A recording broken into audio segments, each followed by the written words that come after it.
The Transgration Academy for the Magical Arts. The Hall of Champions. Local time 0800. Emma. The Grand Concourse of Learning was, for the first time this week, not our destination. In fact, following breakfast, we made our way straight past its large expansive spaces, out and through several open-air hallways, and towards what was effectively the exact opposite direction of Sorosar's workshop. This was an area of the academy that the Eevee had yet to map, which prompted the virtual intelligence to go into overdrive now, as we were inundated with sights, sounds, and a myriad of architectural splendors that really put me in mind of one very specific aesthetic: Victorian gymnasiums. The whole structure looked like a cross between a Victorian-era train station and greenhouse, and if I were to squint my eyes, I could honestly see a vague resemblance between it and the original Crystal Palace, a change of pace from the architectural style of the main castle. Instead of more cobblestone and deep slate, we were instead treated to tons and tons of wrought iron and steel, forged and curved into anything and everything from grand columns to ornate struts, all of which crisscrossed and encased a structure composed mostly out of stained glass. The latter didn't just contain cool designs or patterns, however, but intricately detailed landscapes, characters, and even animals, all perfectly preserved within its crystalline form. Some of the scenes were about what you'd expect, from knights on horseback in jousting competitions, to wizards locked in battle with dragons and Lovecraftian eye monsters. Though quite a few were much more unique than that, displaying what I could only describe as magical sports that ranged from flying competitions with wizards soaring through the clouds, to what appeared to be martial arts involving specific elements, ranging from earth to steel to fire and water. However, the closer I got, the more I realized that the seemingly static figures depicted within the glass were, in fact, moving. Slowly, sure, as if stricken with a terminal case of cinematic slow-mo, like something out of a T.R. Lorien film, but it was movement all the same. The reasons behind which, if not obvious enough, were made all the more clear by the blaring of several continuous mana radiation warnings. Though it quickly became clear to me that not everyone shared the same enthusiasm for this aesthetically pleasing structure, as I turned back to see close to 100 souls more focused on trying to find a sense of direction, and our missing teacher. Much to everyone's annoyance, however, neither could be found, which prompted a slow but expected gradual climb of incessant bickering between the student body. That was until Quivratom finally brought some semblance of order, pointing towards a poster conveniently pinned onto a little bulletin board next to one of the massive structure's entrances. The Gorn-like lizard stepped up to the plate, reaching for the loose poster. However, just as quickly as he'd taken initiative did he immediately leap back. The poster began expanding, as if unrolling from an infinite stack of papers, until finally it reformed itself in the form of what I could only describe as an origami chiska. All students are to enter through this door and follow the rules of the Grand Gymnasium written within. The origami chiska spoke, her voice somehow coming through to the tune of both mana radiation warnings and the crumpling of paper. I will grant you 30 minutes to be acquainted with the rules, after which I expect to see you in the gymnasium's main hall. Remember, physical education is as much about exercising personal initiative as it is about exercising your mortal forms. Not a moment following the speech did the origami chiska unfold back into the little bulletin board, after which all text that was previously written on it slowly faded into nothing. I took a few moments to regard that whole scene. All the while, Quiv once more stepped back up to the front of the crowd, regaining his composure and promptly following those instructions to a T. You heard the Professor. It would seem as if today's lessons come in the form of a gauntlet of challenges. Let us prove to the Professor that we are worthy of our titles as pupils of the Transgration Academy, lest we wallow in indecision. He gestured toward the entrance, taking the initiative and entering first. The whole class followed suit like a pack of lemmings, entering what looked and felt like a cross between a massive train terminal concourse and a souped-up, ultra-luxe changing room. It was the latter observation, however, that would quickly prove to hold more weight than I'd initially thought, as the whole class, at Quiv's prompting, was drawn to a massive wooden board, on which were rules written in Hynexian, all of which were translated to English in the blink of an eye, courtesy of the Eevee. The rules were, obviously, catered towards the magical arts, many of which seemed oddly specific, with things ranging from sportsmanship is key, no draining of the ambient mana around your opponent, to things like no astral projection. And whilst my attention was almost entirely drawn to the weirder rules, it seemed as if there was one, easily overlooked rule, that caught the eye of the entire year group. "And so the Academy wishes to humiliate us once more," Eleanor spoke under a hushed breath. "Wait, what?" I cocked my head, prompting the Venerian to point and highlight one of the rules, hidden within the long laundry list of many others. "All students are to change to sports-appropriate attire prior to entry." "Okay," I shrugged. "What's so humiliating about that?" I offered, turning to Thalmin, who was quick to comply nonchalantly with a burst of mana radiation, instantaneously swapping out the ceremonial armor get-up he usually wore for what I could only describe as an outfit analogous to that of full-body athletic wear. One that covered him from neck to toe and from shoulder to wrist, in a fabric that resembled a strange cross between modern lycra and the padding of a fencing kit. This whole change had occurred so quickly that I had to do a double-take, as what I saw was literally a jump and a mid-air spin, akin to what you'd see in the life simulation games. Though despite this insanely convenient stunt, others, however, strangely enough, didn't seem to follow suit. With the exception of Thacia, Eleanor, Quiv and his gang, and a few others, there seemed to be a particular lack of instantaneous outfit changes amongst the crowd. "What's humiliating is the fact that there was no forewarning of this," Eleanor noted, stepping towards me in an outfit that I could only describe as a polo player's outfit, complete with leather riding gloves and a cap to boot.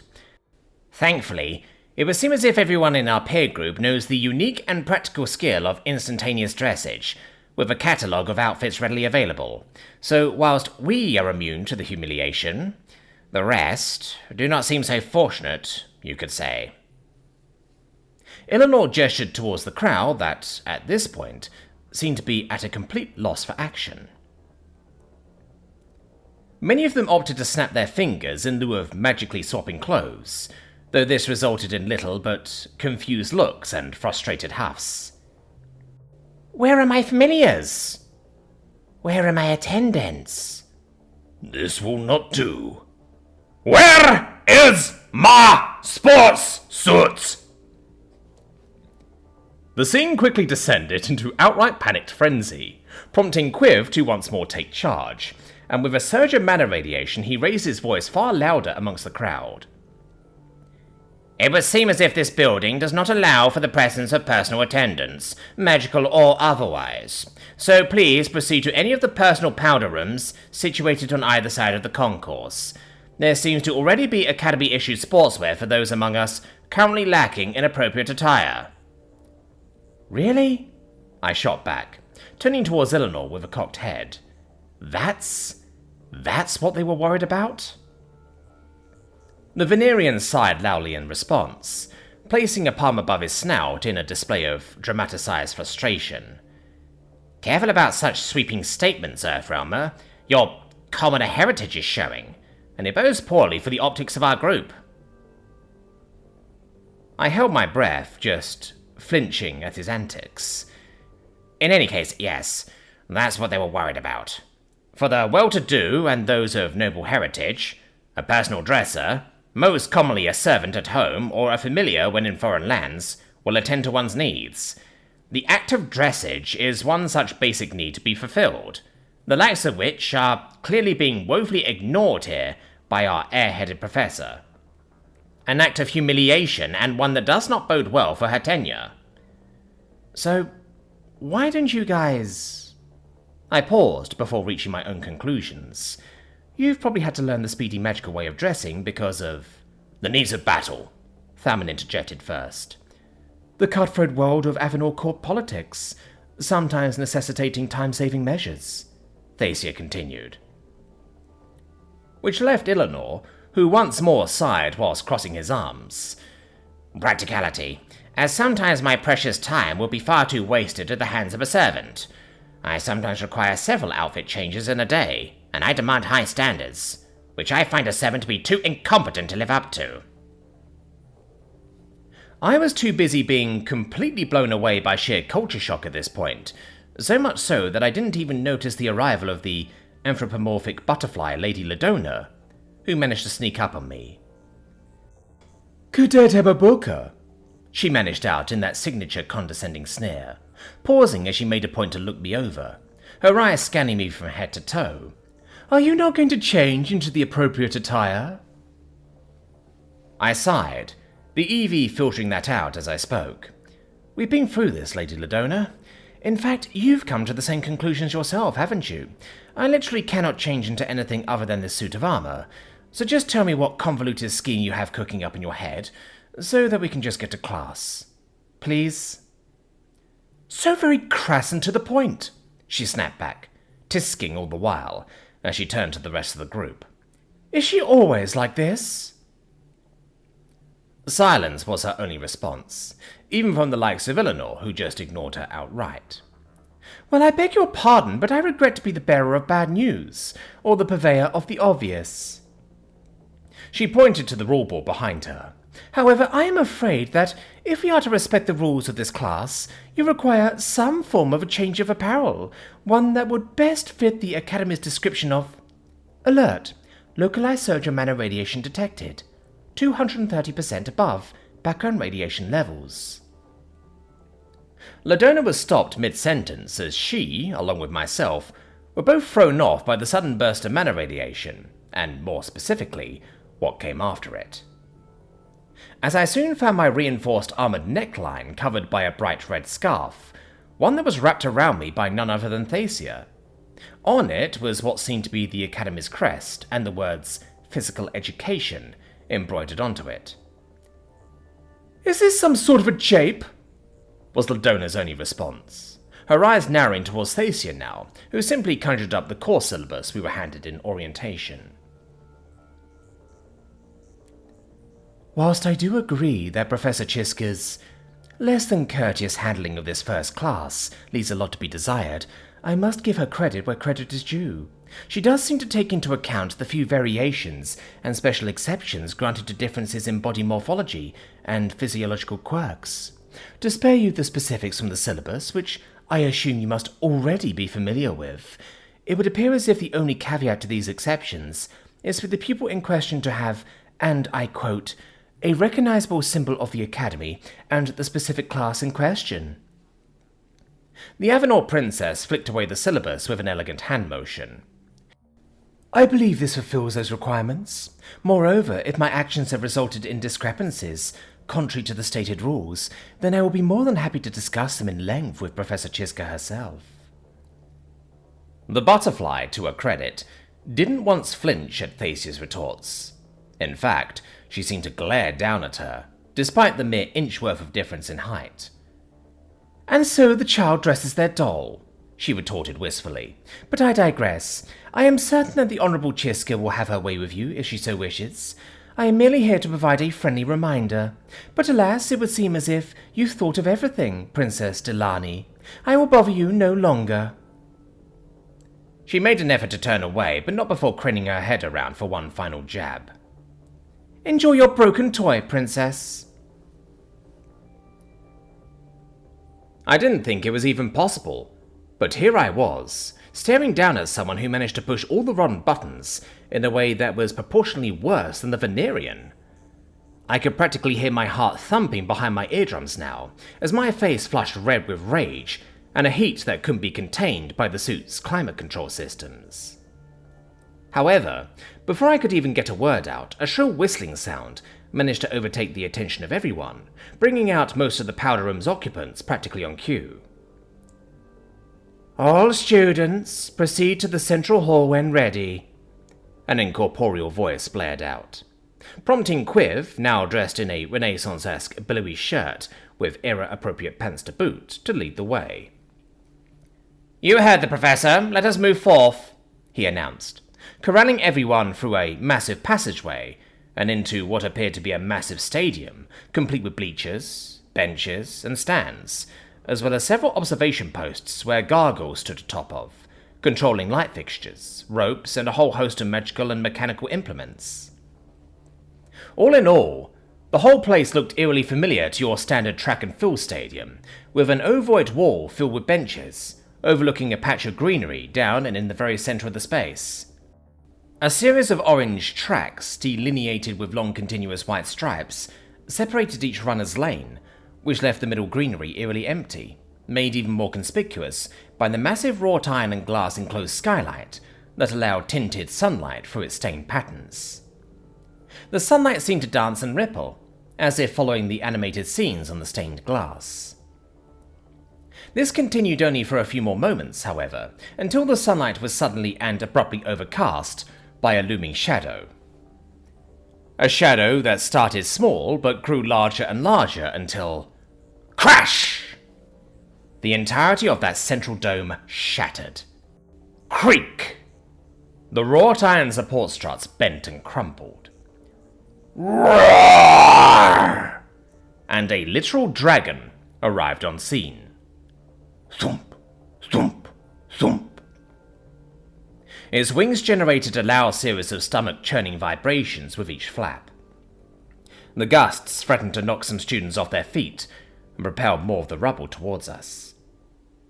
However, before any of the glass shards even had a chance to hit us, a blurry, almost indistinct haze of orange managed to zip its way from the back of the dragon, leaping onto the still falling support struts, before finally unfurling an oversized upside-down parachute that managed to capture and clinch all of the falling debris in as little time as the structural failure of the dome itself. And whilst the unaided eye would have simply witnessed a streak of orange darting back and forth, a quick look over at the slow-mo footage revealed none other than a particularly speedy feline taking superhuman speed to the next level. The parachute full of debris landed on the grass field in a satisfying thud, followed closely in tow by Chiska, guiding what seemed to be a modestly sized wyvern down next to it. "Welcome," she announced, hopping off the wyvern with an unnecessary and overly showy backflip. "Welcome, students, to the amazing world of physical education. I know you might not think too much of this course, nor its contents, but should you put your heart and mind to it, then that..." She paused, before pointing towards both the wyvern and the pile of debris behind her, "will become a trivial matter that anyone here can accomplish." The reactions from the crowd were decidedly mixed, with about half of the year group putting up a face of complete disinterest, and a good quarter looking intrigued, but more so the sort of intrigued that Quiv loved to put up just for show. It was that last quarter, however, that was actually captivated by the whole show. Though the mileage of that interest seemed to vary a lot, ranging from Gomigo's wide-eyed shock to Thalmin's bold-faced grin of excitement. "Oh, and when I say everything I just did will become a trivial matter, should you put your heart to it, I do mean everything," the professor reiterated, gesturing towards the wyvern this time around. "Because while the one-note animal familiar may be useful for dress-up, you never know what you're missing until you've tamed yourself an actual grade A familiar." She chuckled, snapping her fingers and prompting the hauler truck-sized wyvern to simply lift off, shooting up like a rocket and through the broken skylight.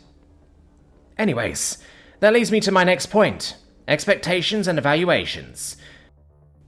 Now, contrary to all your other classes, there will be no written assessment, for you shall be assessed on how well you manage to accomplish the core goals of this class. Does anyone at all, know what these core goals may be?" She paused for effect, as if waiting for someone to chime in. Quiv, as always, raised his hand high. "Yes, Lord Quiv?" "To learn the principles of magical augmentation to the physical form. To enhance both your body's martial abilities and feats of athletics, as well as to learn the ways of enhancing both your stamina and constitution. The former being quite self-explanatory, and the latter being subjects useful for the universal application of magic." "Correct, Lord Quiv. 5 points. Chiska beamed back, still maintaining that high-energy excitement she seemed to be in abundant supply of. "Yes, Those are the core goals for this class. Simple, clean, efficient, and very much easy to accomplish. The professor stood tall, placing both hands by her hips in a heroic pose. Easy being the operative word here. She shifted her tone of voice for a moment to one of mild disappointment. Long gone are the days of the battle for familiars, and long gone are the days of compulsory drake riding. Academy reforms have made it such that physical education has been reoriented towards servicing the needs of a contemporary world for a contemporary noble, which means I am obligated to inform you that most of what counts towards a passing grade is participation in evaluatory activities. However, Chiska paused for dramatic effect, turning towards us with a mischievous smile. Whilst no longer compulsory, these activities, and more, are without a doubt still classes I will teach. Because even if this class no longer requires compulsory trials in order to pass, they will still count towards the difference between an excellent, good, or an average passing grade. The feline cackled, standing there triumphantly, as she effortlessly lifted the wreckage up back towards the ceiling, reassembling the whole thing with a single snap of her finger. Anyways, that's enough blabber. We're here to perform some physical activities, so let's get started. The professor quickly gestured towards the track, and without breaking a sweat, managed to expand it to the point where there were at least 100 lanes now. We're going to be doing 2 main exercises today: strength and endurance. Now, none of you are going to like this, but we'll be dividing them into 2 categories. First is a test to determine exactly what your fitness levels are without magical augmentation. The whole class, predictably, began an immediate uproar against this. Though, thankfully, Quiv managed to settle them back down as easily as he always did. I know, tragic. A literal cataclysm of the highest order, Chiska shot back sarcastically. But it is an unfortunate truth.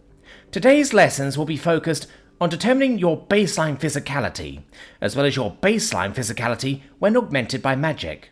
These scores will be necessary for me to plan a personalized training regimen for the rest of the school year. So, with all that being said, let's start the endurance aspect of this exercise. Chiska reached a hand forwards, turning part of the stands and bleachers into a grand staircase down towards the field. The entire year group, under much urging from Quiv, began filing down one by one. It took 5 minutes before everyone was ready, and several more minutes for everyone to find their place on the oversized track, at which point Oris, Ladona, Quiv, and a few others glared at me with varying levels of disdain. It was Oris, however, that raised his hand to address the elephant in the room. Professor! Yes, Lord Ping? What is it? Why is the new realmer here? The professor glared at Oris with a look of complete befuddlement, cocking her head in the process. She's a student, participating in this class. Now, if you have an actual question in mind, I would prefer to...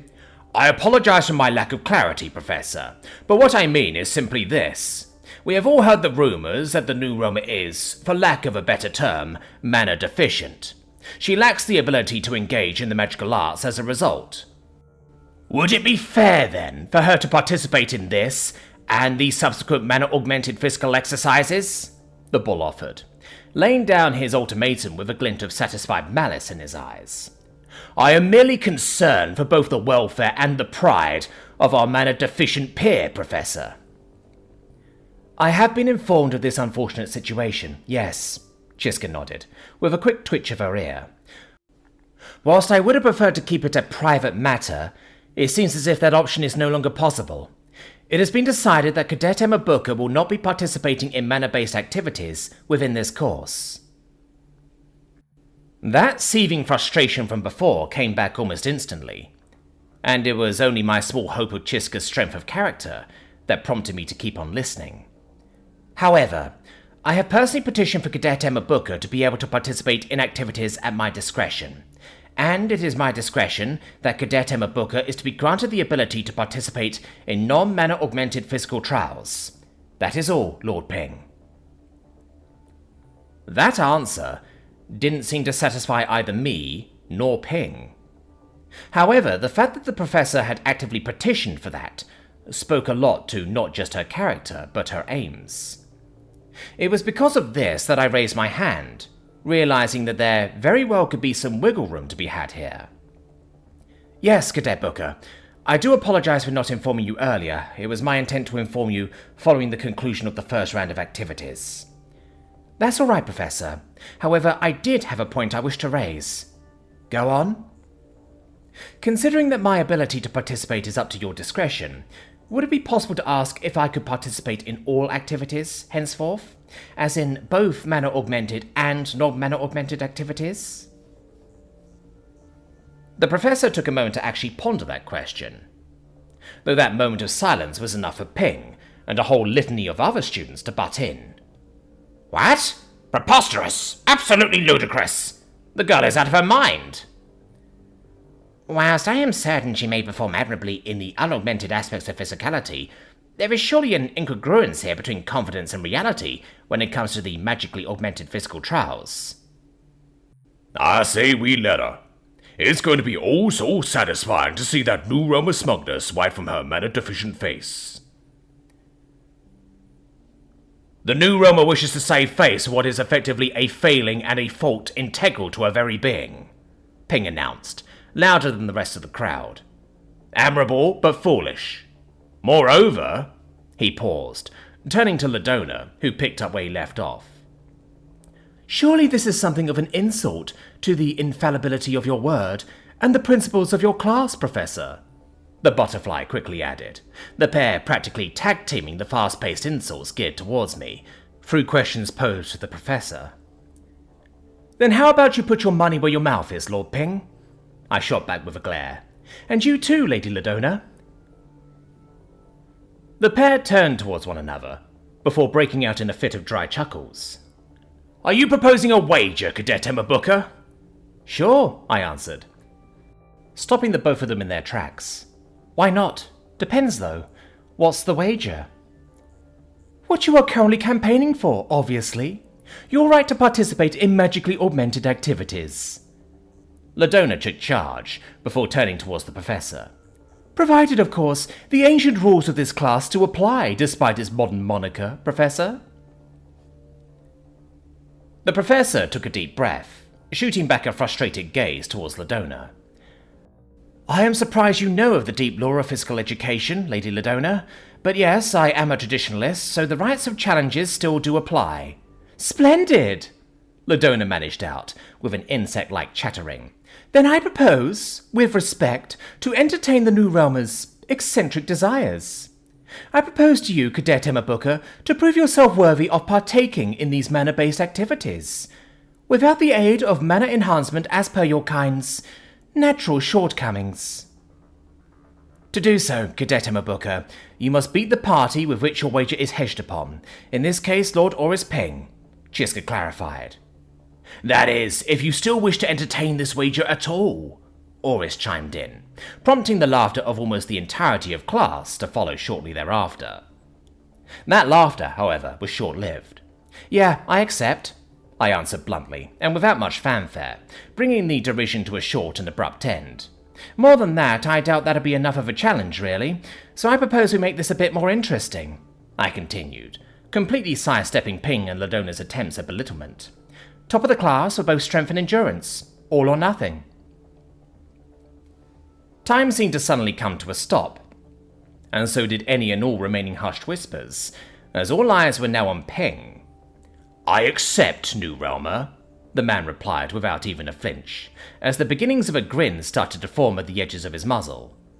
This should prove entertaining, he managed out with a chuckle.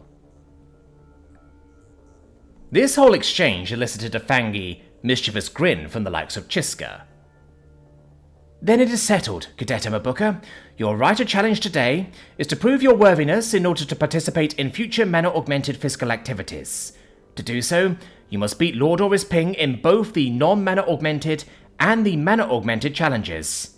And should you so wish it, you must also make your way to the top of the class on all of today's exercises. Do you accept? Yes, Professor, I responded without hesitation, my unblinking lenses soon locking onto my unsuspecting game. I accept.